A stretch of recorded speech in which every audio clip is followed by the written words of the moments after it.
Shalom Bapak Ibu Saudara terkasih di dalam Kristus. Jumpa lagi dengan saya di dalam Pastor Message GBI PPL. Dan hari ini saya mau memberikan satu renungan dengan judul Bangkitlah. Mari kita berdoa terlebih dahulu. Bapa, di dalam nama Tuhan Yesus kami bersyukur kalau kami boleh merenungkan kembali firman-Mu hari ini. Kami membuka hati kami, berikan kami hikmat, berikan kami kemampuan untuk menangkap isi hati Tuhan hari ini, supaya kami boleh lakukan di dalam kehidupan kami sehari-hari, dan kami dituntun oleh kuasa firman-Mu menjadi orang-orang percaya yang hidup sesuai dengan firman Tuhan. Di dalam nama Tuhan Yesus kami berdoa dan bersyukur. Haleluya. Amin. Baik Bapak Ibu Saudara, jika sudah siap, mari saya undang kita membuka dari Injil Lukas pasal ke-7 ayat 11 sampai 14. Injil Lukas pasal 7 ayat 11 sampai 14. Baik, saya bacakan buat saudara. Kemudian Yesus pergi ke suatu kota yang bernama Nain. Murid-muridnya pergi bersama-sama dengan dia, dan juga orang banyak menyertainya berbondong-bondong.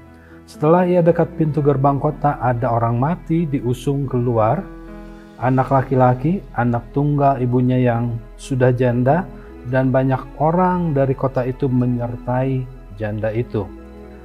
Dan ketika Tuhan melihat janda itu, tergeraklah hatinya oleh belas kasihan, lalu ia berkata kepadanya, "Jangan menangis." Sambil menghampiri usungan itu, ia menyentuhnya, dan sedang para pengusung itu berhenti, ia berkata, "Hai anak muda, aku berkata kepadamu, bangkitlah." Mari kita fokus kepada ayat 13 dan 14. Bapak Ibu Saudaraku, dikatakan di sana, ketika Tuhan melihat janda itu, tergeraklah hatinya oleh belas kasihan. Nah, Yesus tergerak oleh belas kasihan, selalu tergerak hatinya oleh belas kasihan ketika melihat orang susah, orang sedih, orang merana, orang menderita, dan sebagainya. Nah, kenapa ini terjadi? Itu karena ada kaitan dengan nama Dia. Di dalam ayat ini dituliskan dengan Tuhan. Tuhan itu asal kata dari bahasa Yunani, yaitu kurios. Apa arti kurios? Dari sekian banyak arti kurios, salah satu yang boleh saya bagikan hari ini adalah kurios artinya pengendali. Pengendali artinya orang yang pegang kendali atas segala situasi dan keadaan. Jadi dalam situasi dan keadaan pada waktu itu, di mana terjadi satu kesedihan, terjadi satu musibah, seorang janda yang sudah ditinggalkan oleh suaminya, anak satu-satunya meninggal. Tentu saja seluruh keluarganya, adik, kakak, ipar, dan sebagainya, bahkan tetangga-tetangganya dikatakan berbondong-bondong menyertai dia. Nah, Yesus melihat situasi ini dan hatinya tergerak oleh belas kasihan. Kenapa? Karena dia mengerti, dia sadar, saya mengendalikan situasi ini.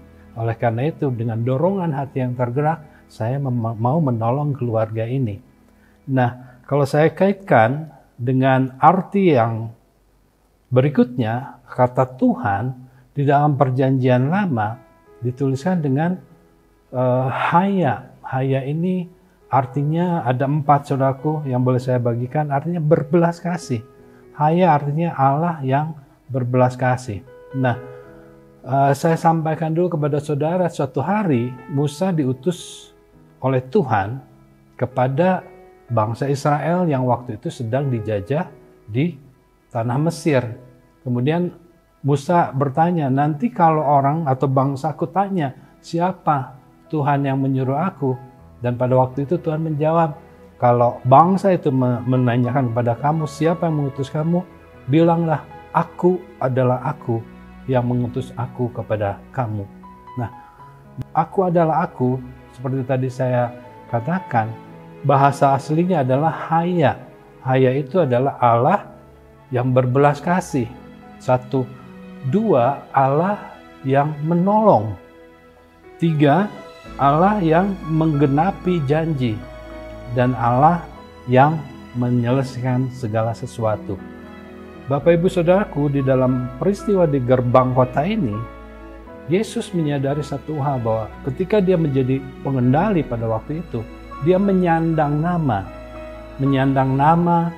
yang berkata, yang menyebutkan bahwa dia adalah Tuhan yang berbelas kasih, Tuhan yang menolong, Tuhan yang menggenapi janji, dan Tuhan yang menyelesaikan segalanya. Jadi pada waktu itu, dia mau menyatakan kepada orang banyak, khususnya kepada ibu janda yang anaknya meninggal ini, bahwa dia adalah pengendali situasi pada saat itu, dan dia mau menyatakan belas kasihnya. Bapak Ibu Saudaraku, hari-hari ini, bukankah situasi kita mengalami hal yang sama karena pandemi yang berkelanjutan sampai saat ini belum selesai? Bahwa kita saat ini begitu menderita, banyak di antara kita yang begitu merana, kesusahan, sedih, dan sebagainya. Banyak orang kehilangan pekerjaan, yang masih kerja pun banyak yang mengalami penurunan gaji, banyak orang sakit, banyak orang mengalami usaha yang berhenti, perekonomian yang lesu, mungkin tabungan habis dan sebagainya. Kita mengalami hal yang sama. Bahkan mungkin asa kita sudah mati, artinya kita sudah putus asa.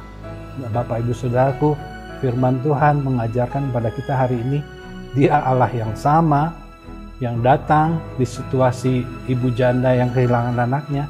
Dia datang kepada kita hari ini juga untuk menyatakan bahwa Dia adalah pengendali.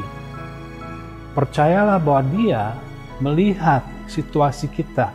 Dia melihat apa yang kita alami saat ini. Dia mengerti apa yang sedang kita jalani hari-hari ini. Dan terus saja, pasti Dia juga akan menyatakan belas kasihannya.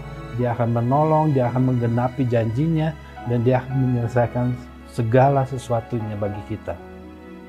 Alkitab tidak menulis bahwa ibu yang kehilangan anaknya ini seorang percaya. Tetapi jelas-jelas bahwa kita adalah orang-orang percaya dan murid-murid Tuhan. Dan pastinya Tuhan tentu akan lebih memperhatikan kita. Karena kita orang-orang yang percaya, karena kita adalah anaknya yang sudah ditebusnya, dan kita adalah murid-muridnya. Nah, tetapi ada satu hal yang harus kita sadari. Ketika Yesus mau membangkitkan anak ini, Dia menyentuh anak tersebut, kemudian orang-orang yang mengusungnya berhenti, lalu Dia berkata, "Anak muda, bangkitlah."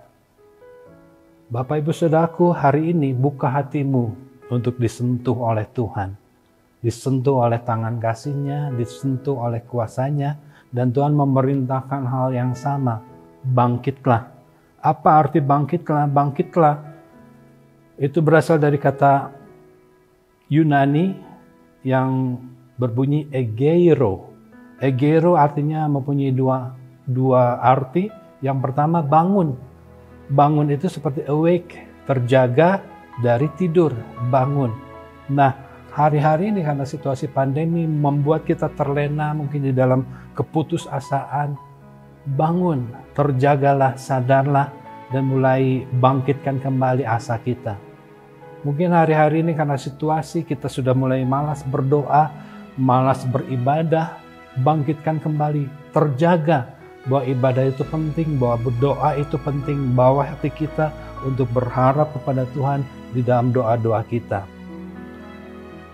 Yang kedua, bangkitlah, egeiro, artinya bangun. Bangun dalam artian kita membangun sebuah bangunan atau merekonstruksi sebuah bangunan yang lama menjadi bangunan yang baru. Apa artinya ini buat kita?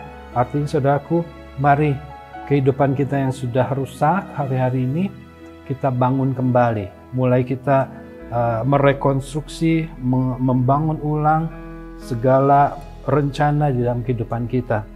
Usaha kita mulai rintis kembali dengan tetap fokus bahwa Tuhan siap menolong, bahwa Tuhan selalu tergerak hatinya oleh belas kasihan. Tuhan selalu menggenapi janjinya bahwa Dia tidak akan meninggalkan dan membiarkan kita, dan Dia akan selesaikan semua yang kita mulai dengan berharap kepada Dia. Jadi mari bangun diri kita, terjagalah, jangan terlena oleh situasi, tetapi fokus kepada Tuhan dan mulai kita rekonstruksi ulang kehidupan kita yang sudah mati, yang sudah lesu, yang sudah pada titik nadir di bawah. Karena apa? Karena Tuhan datang hari ini kepada saudara dan saya, dan Dia mau menyatakan kuasa-Nya bagi kita. Itu saja yang boleh saya bagikan. Tuhan Yesus memberkati. Sampai jumpa. Shalom.